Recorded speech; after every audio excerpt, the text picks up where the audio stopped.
Okay, hi. Welcome to another deck profile.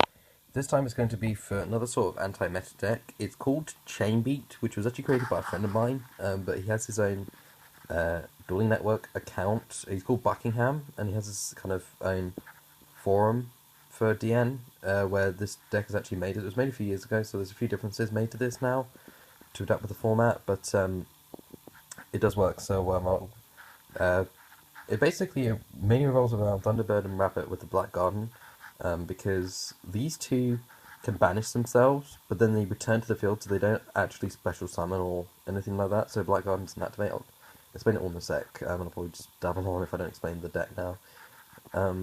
So for the main deck, we have 2 copies of Fire Fist Bear, 3 Evil Swarm Thunderbirds, and then 3 Wind Up Rabbits. That's it for the monsters. Then we're going to have triple Black Garden, double Dark Hole, 1 Defissure, triple Tanky, 3 Offerings to the Doom. This is the 2 different artworks, that's the Japanese one. 3 Pot Dualities, the 1 Raigeki, and 3 Terraforming.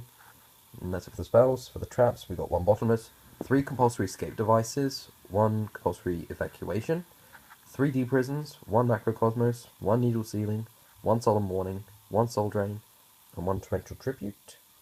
And then for the side deck, we're going to having 3 Flying Seas, 3 MSTs, 2 Noblemen's, 3 Shadow Imprisoning and Light Imprisoning, and then the 1 Vanities, because you only have 1 now.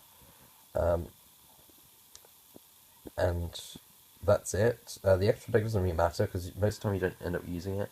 But these are the kind of cards you can use with it. You can use, so we have 1 Abyss Dweller, 1 Chronomaly Crystal Chrononaut, 1 Diamond Direwolf, 1 Exiton Knight, 1 Cowboy, 1 Ghost Trick Alucard, 1 101, 103, number 106, Giant Hand, Leviathan Dragon, Acid Golem, Black Chip Corn, Heartland Draco, Crazy Box, and Wind Up Zen Mains, and that's pretty much it.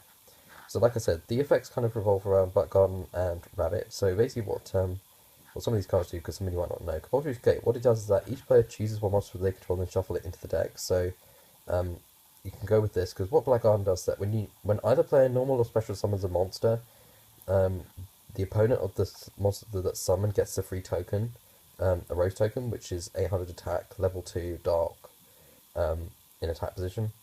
And the attack of the monster is halved. That's kind of a mandatory thing, so even if you can't get a token, then the attack of the monster is still halved.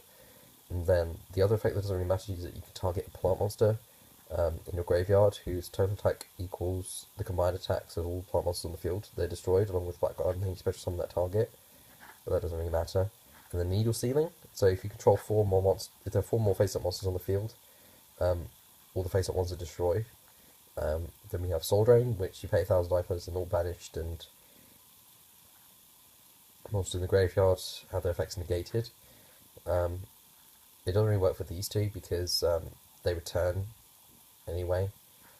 So most of the time you don't really need this. So obviously you can replace it with any one of these kind of things.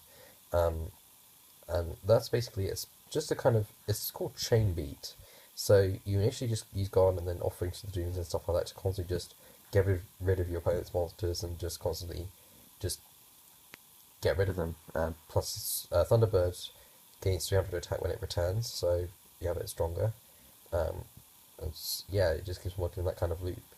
There's not much kind of else to go over with it, because it's simplistic play, and it's good against some meta decks, not all of them, but it still sort of works. So yeah, there's not much else to go over. Obviously, Defissure is a good one, because these cards in the graveyard don't really matter.